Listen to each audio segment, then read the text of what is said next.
was winning! I was winning versus Hikaru! So as some of you guys might know, earlier this year I was able to get a chess master title. I'm now a woman candidate master, and for me the most exciting thing about this as a streamer was that I'm able to play in Titled Tuesday, Bullet Brawl, 3-0 Thursday, Freestyle Friday, all of the titled only events that Hikaru, Magnus, Fabi, Nepo, you name it, they all play it. So I was able to play in this event from this year. And in one of the first ever Bullet Brawls I played in, I was lucky enough to get paired against Hikaru Nakamura, and I was so excited. Like, getting paired against him, it was like so exciting for me.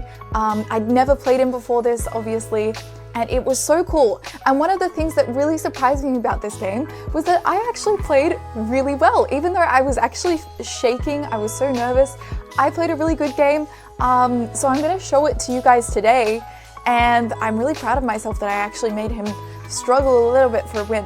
So let's go. I'm gonna show you everything that was played. So I played e4 and he played d5, which is the Scandinavian defense. And yeah, I took on d5 straight away, which is what you're meant to do. You just trade off, and usually what happens is the queen comes in and you can attack it straight away with the knight in the center. And this is actually pretty good for white because you get to bring your pieces out nice and early, and they've got the queen that's just running around the board, getting chased around. Now, so what I usually expect is the queen to come in and take. So since this was bullet, I'd actually just pre-moved knight c3. Probably not a good idea, way too early to be pre-moving, but I'd pre-move knight c3. Hikaru did not play queen takes d5. He instead played this variation with knight f6. And the idea is that they instead want to take with the knight on d5. And you might think that you can just defend the pawn with c4, but after black plays something like c6, you end up with black having all their pieces out. They've got two knights out, they've got this open line here, and you still haven't got any pieces out. You might be up a pawn, but you're just really slow with developing, so this is just quite nice for black. So I don't play c4, obviously. The best way to play here is just to control the center, use principal chess, and play d4. So this is the best way to play, and this is what I would usually play if I'm playing in blitz, rapid, classical, anything that's not bullet. But here I'd pre-moved, so you want to just, you know, play d4, let them take the pawn back, and then play like knight f3, bring the pieces out, castle, and yeah, this is good for white. But here instead I play knight c3, and this allows black to trade off in the center. And the problem is, now if you trade here, then the queen gets in the middle, but you no longer have a knight to go to c3 attacking the queen. So this is actually nice for black, as even though their queen is in the center, it's not easy for you to attack it as white. So here I don't take. Instead, I just develop and I play knight to f3. And here, Hikaru plays knight b6, which I assume is a pre-move. I think that in bullet especially, openings don't really matter a lot, but it is always nice to get a good position out of the opening. And here now I can play the move d4, and this is now good for me. I have good control of the center. This pawn is controlling both of these squares, so it's a little bit harder for black to push a pawn in the middle of the board. And I have two knights out, and Hikaru only had one. So now he goes for g6, and the idea is here to bring the bishop to g7 and attack the pawn and just fianchetto, castle, and play a little bit like a modern or King's Indian style defense. So here I decide just to develop the bishop to d3, and then I'm planning just to castle here on the next move. So here I'm just like focusing on getting my pieces out and castling. As you can see, Hikaru has only used 2 seconds, so he's really probably just pre-moving everything, because I'm like so much lower rated. He's probably just like, okay, let's just pre-move everything, whereas I've used a little bit of time. Here he brings the bishop out to g4, and here it's quite good for white here if you play a4, just because this knight here on b6 doesn't really have many squares to go. You can just keep pushing forward with a5.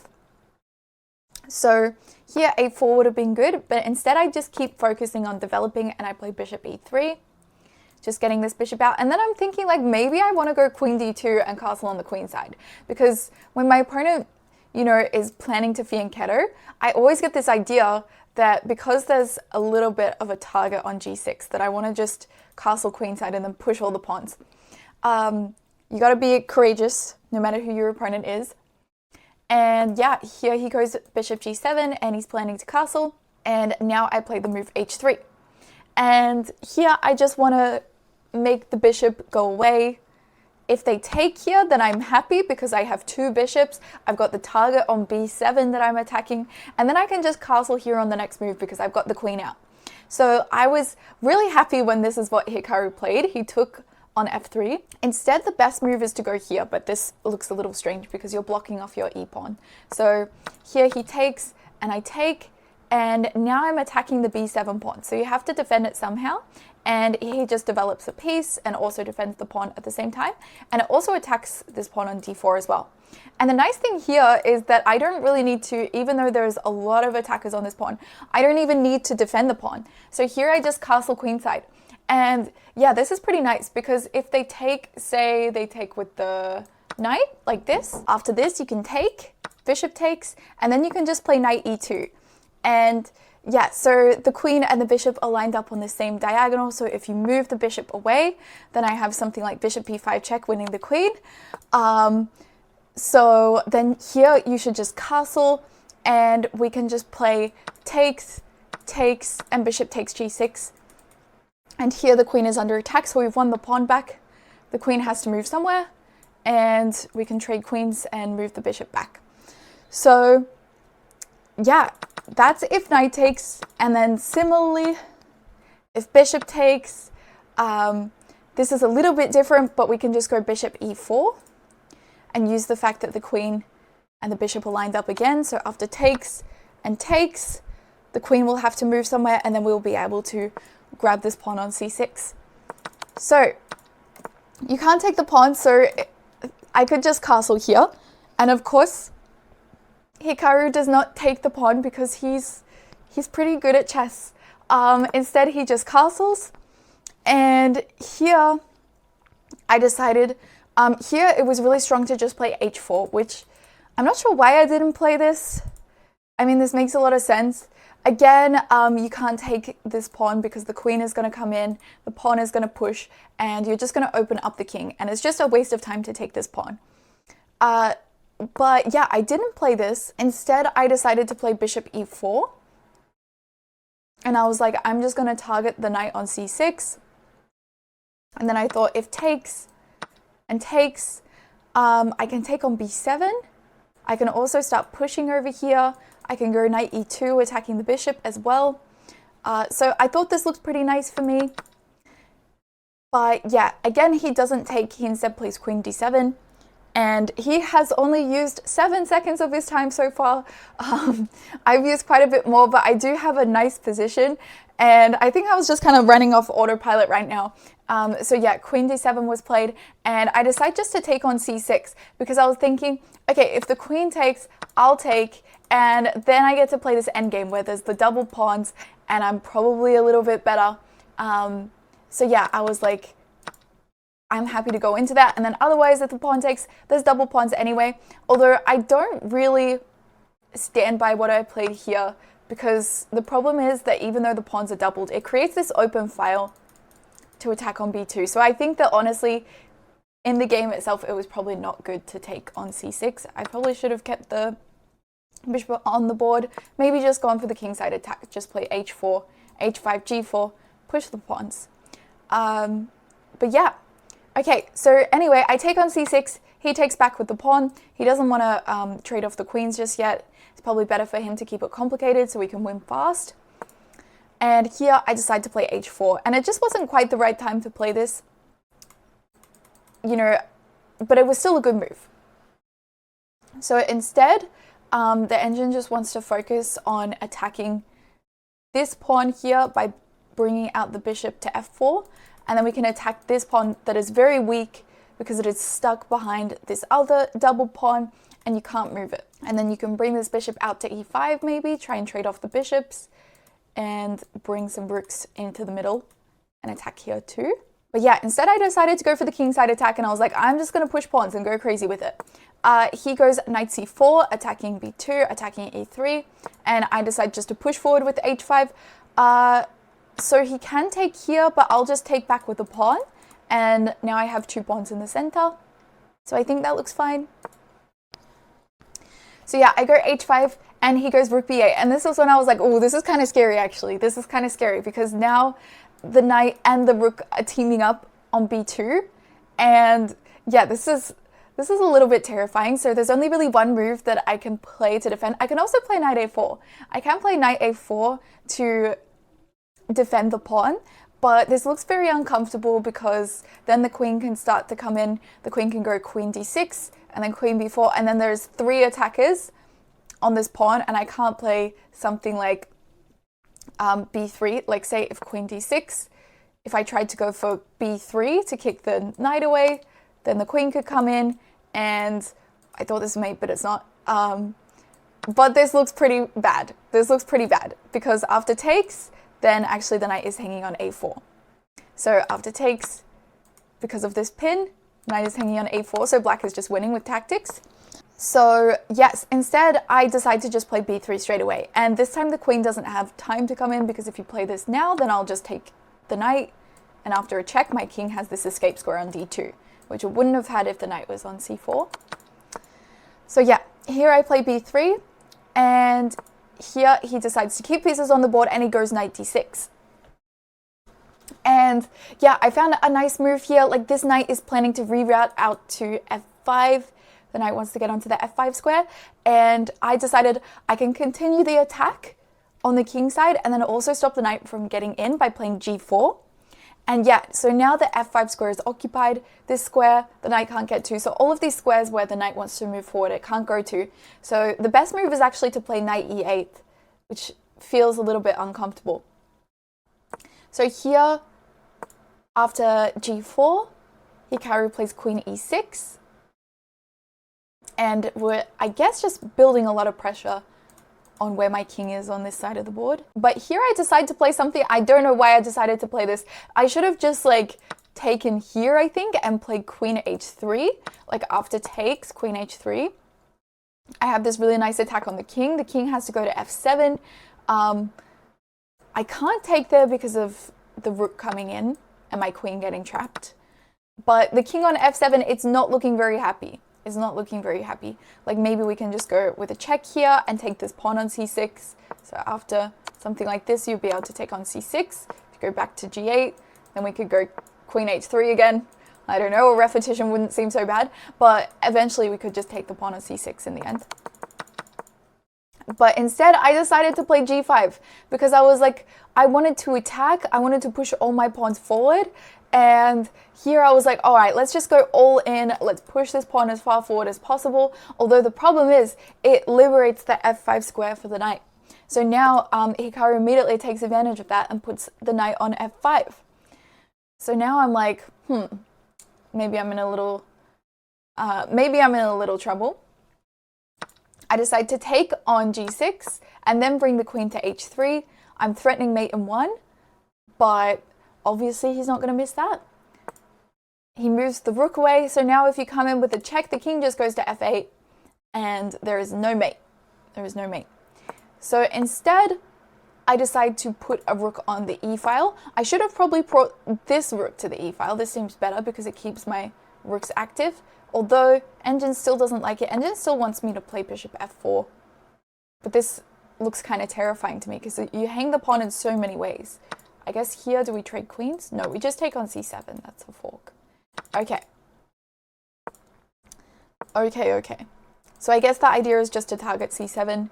Use the fact that the 2 rooks would be forked if we take. But instead, I brought my rook to e1, lining it up with the queen, trying to defend everything. And I was like, if you take here, maybe I can just take back with the rook. Although we probably take here first. After f takes, take here. So after this, Hikaru moves the king to f8. He's getting the king out of the way.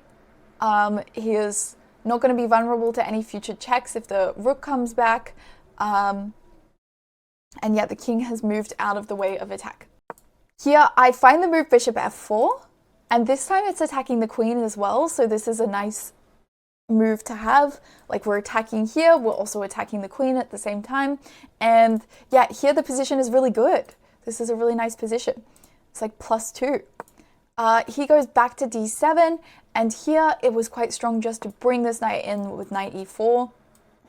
Again, like, you just need to not be worried about losing the pawn, because it's all about, you know, getting the pieces active down this d file. And then after the knight will move, we could take this rook over here.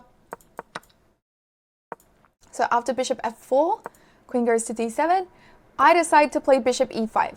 And I was just thinking, if you take, then I will take, and we have a lovely, lovely position like this. Because not only would the queen be attacked, but we're also threatening to come in with h8 here. So if you move the queen away, then I'm checkmating you on h1.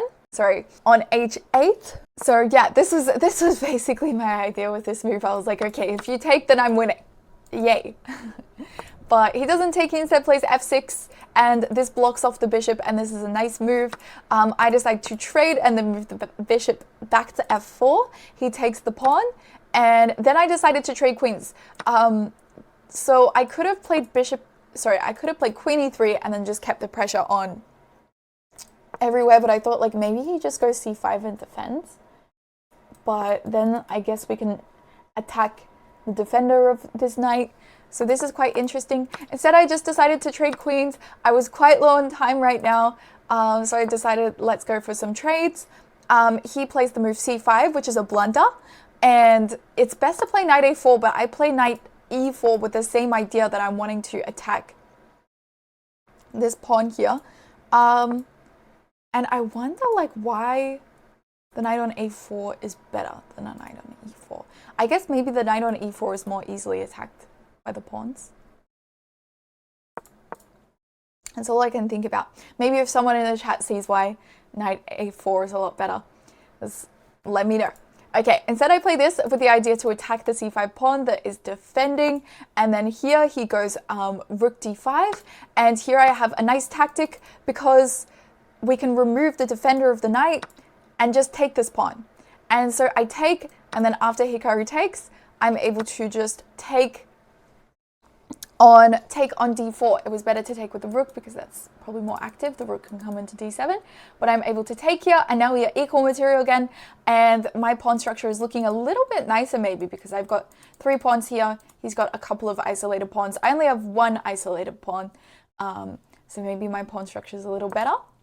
He goes back with the rook to c6, and then I move my bishop back to b2 because I wanted to clear this d file for the rook to come into d7. So I didn't want my bishop blocking off this file, and I wanted to keep it on this long diagonal where it opposes his bishop on g7. Okay, so now he plays a5, and the idea is just to push forward, play a4, open up my king, maybe bring in the 2 rooks and attack me on the b file. And here I decided just to play a check. It was better to just play rook here now, and after a4, just to kind of ignore that, put the king on b1, and if he takes, then so what? That's what the engine says. Sorry, taking with the c pawn is better. But instead I was like, okay, I'm going to give a check and take my bishop away from this file, and I felt like a4 wasn't going to come with the same threats.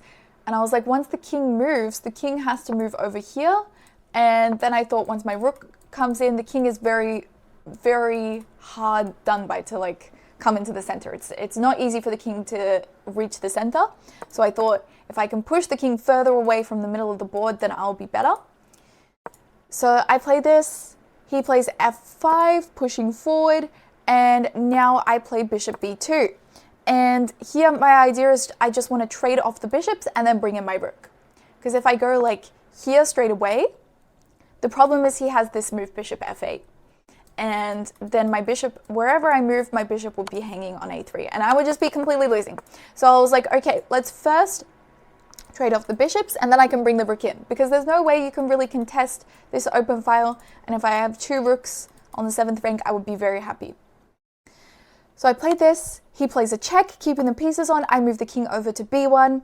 Yeah, I didn't really like going to the d file, just because this looks very awkward, like you can't escape back out here and you have to bring the king even to e2 to escape. So I didn't like that at all. I went to b1, he puts the rook on d6, offering the trade. I take the pawn. I'm up a pawn. I think around here, Hikaru starts going like, oh my gosh, what am I doing? What am I doing? Why am I playing so badly? And it's like, whew, now I'm feeling happy. Okay, so the rook comes in, and I play a4, pushing forward. And my idea is just, if you check me here and we trade the rooks, I want to have an escape square on a2.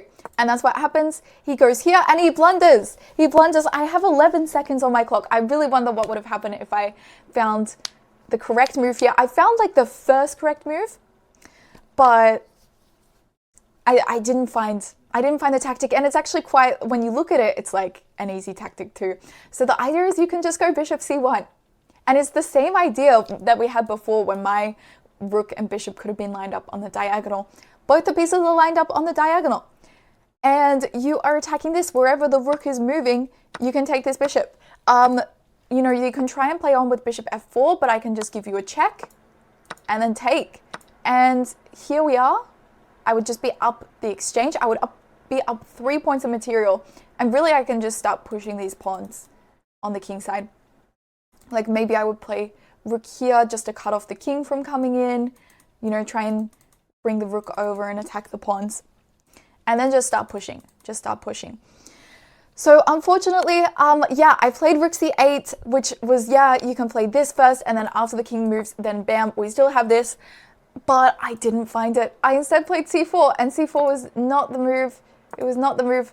I was able to find the only move to survive here, really, king b1, because there is the threat of the bishop coming in, so I bring out the king, and then I start pushing the pawn. It's still equal, but this time difference between us, it's not good. So I find the best moves. I find the best moves until I decide. I just panic here. Obviously, I have 4 seconds on the clock. There is no way I'm coming back from this. I move the king away, and here it's possible to play a draw with something like bishop c3, attacking the pawn. Although it's still like really difficult to play, honestly, because these pawns are moving very, very fast. But we can take here, and the rook can come over and stop the pawn. But I wouldn't trust myself to draw this, honestly. I would definitely not trust myself to draw this with these pawns moving so quickly. Instead, I decide to push to c7, and obviously, he just brings in the king. He just brings the king. I give a check, and yeah, here it all falls apart. It all falls apart, and he is able to find this nice tactic where he sacks the rook, brings the bishop in, and yeah, there's no way for me to step out of the pin and stop this. And that pawn pushes forward, and I run out of time. But obviously, he's completely winning. There's 2 pawns over here that are completely uncontested, even though it's only 1 extra pawn. These pawns aren't going anywhere. His pawns are going everywhere. And yeah, so I lose this game, but I'm really happy with how I played in this. And I really wonder what would have happened. Would I have been able to convert this? Probably, I'd say probably not. Sorry, I'm spamming moves. Okay, I just wonder to myself whether I would have been able to convert this if I found bishop c1. But I think the honest truth is I had 9 seconds, he had 30 seconds. I probably would have lost anyway, but it was so cool to play against Hikaru and actually get a winning position and play what I thought was a really fighting game. I've seen so many people play against Hikaru and just get absolutely like steamrolled, you know, lose so quickly. So I was just really impressed with how I was able to get to the end game, actually be in a better position for most of the game and play a really fighting game. So this was my first game against Hikaru. Thank you so much everybody for watching. I hope you guys enjoyed it. Let me know if you think there was anything that I missed or any comments you had about the game. Thank you so much guys, and I'll see you next time. Bye. Ah, that was painful. Okay. 8 minutes left. Hikaru! Okay, we're playing Hikaru chat. Oh my gosh. The knight pawn endgame. Okay. I would have had a real shot at second place in spite of everything. Oh my gosh, my hands are shaking. I guess it's always going to look on the bright side, as the old saying goes. But I mean, it's hard to play as bad as I played today. I'm so excited. Really, really hard. Okay. Play as bad as I played. Let's. But still, it's going to be 3rd place. Not the end of the world. Okay. I mean, it's obviously not what I was hoping for, but it's not the end of the world. I'm calm. I mean, I don't even know what I'm doing this game. I'm like,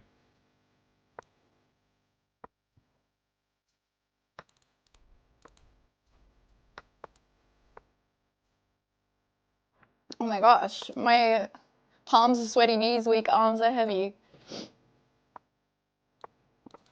Okay, what is this? What am I doing?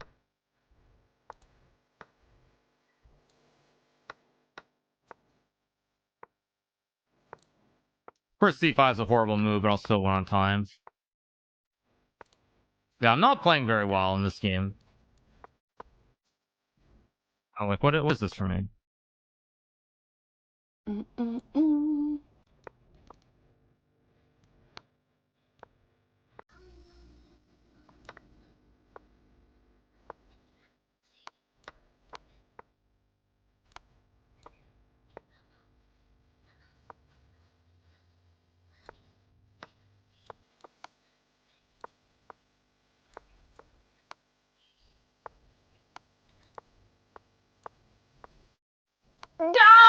I'm so panicking!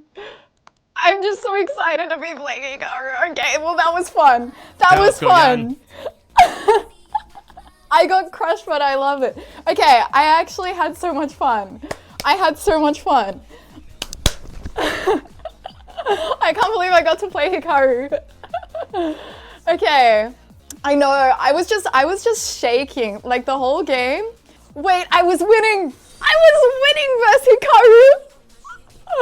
I was winning versus. Okay, this is bullet chat, but I was winning versus Hikaru. Oh my gosh, that's crazy.